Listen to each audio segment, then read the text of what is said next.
大家好，我係一鳴啊！15運聽日就要閉幕啦，首次聯合粵港承辦全運會嘅澳門賽區做得點呢？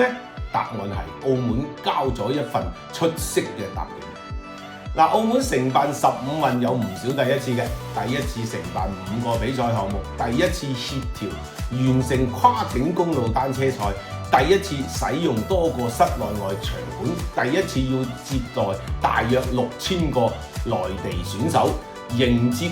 大約10萬個內地觀眾同遊客。儘管澳門有承辦東亞運等等運動會嘅經驗但係全運會嘅規模，特別係要求3地聯辦呢，仲係讓澳門面臨新嘅挑戰。為咗辦好15運澳門做咗大量細緻嘅準備，比如提前招募志願者，並且完成咗培訓，確定場地，並且舉辦咗測試賽，積累經驗，發現問題並改進。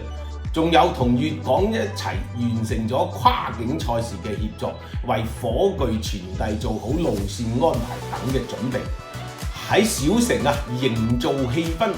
同埋宣傳進入社區等等。有句口號成為近年辦賽目標，辦好一個會，提升一座城。澳門做到咗，為此要多謝澳門承辦15運做出嘅努力，交足功課嘅政府部門、籌備辦公室嘅所有工作人員、所有志願者、所有喺火炬傳遞、賽事組織、後勤服務等等作出努力嘅人士。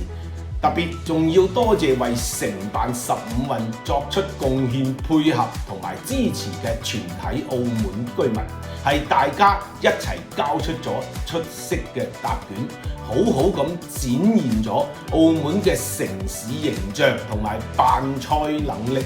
辛苦晒，多謝晒！